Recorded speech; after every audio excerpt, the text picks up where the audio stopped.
I'm going to talk again about the importance of marriage and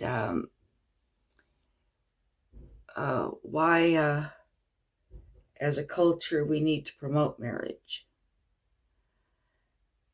I remember in the 1970s, one of the mistakes made by some of the women's liberation movement books was to attack marriage.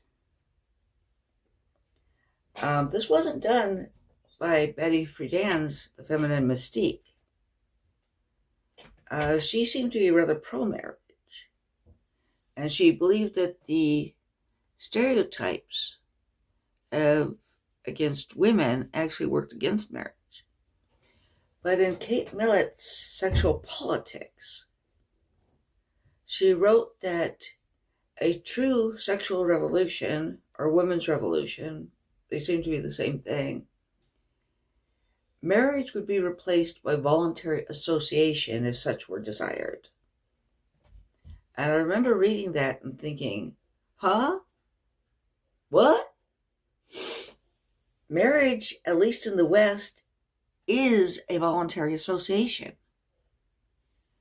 Men and women marry voluntarily.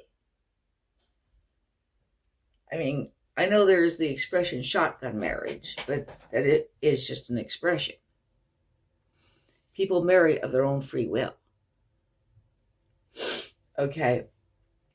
And even in countries that are very traditional and you have arranged marriages, usually, although, there are exceptions, usually the people agree to the marriage.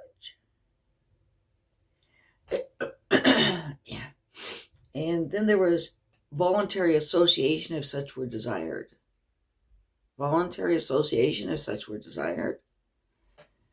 Did she believe that in a true sexual revolution and a true women's revolution, it was possible people would not want to associate with each other? Did she look forward to some brave new world in which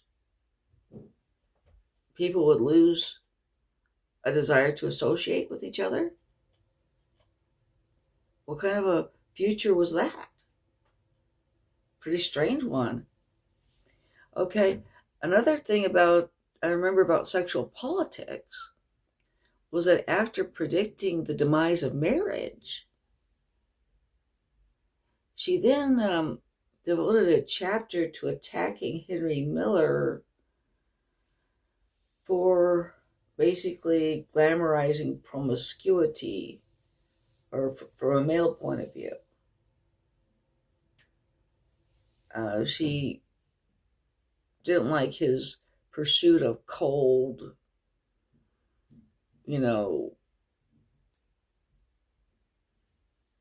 just cold having sex with one woman after another. That's part of the reason for marriage is to, have more regular partners, is to kind of, have a deeper relationship between two people and not have the sort of casual exploitative relationships that are depicted in the Henry Miller's novels. So there seemed to be an intrinsic contradiction there between her attack on marriage and her kind of, negativism toward Henry Miller for his cold exploitative promiscuity that was depicted in his novels. Okay. Now, I think that I myself am not married, and I probably won't get married again. But that's largely because of my own, I have a handicap that really would make that not workable. But in general, I do think that people are happiest when they are married. I think that's been proven throughout history. That's one reason why, um, gay people so badly wanted marriage. Marriage or bust is because they recognize the importance of it. And yes, Kate Millett was married to a man when Sexual Politics was published. She was married to a woman when she died. Actions speak louder than words.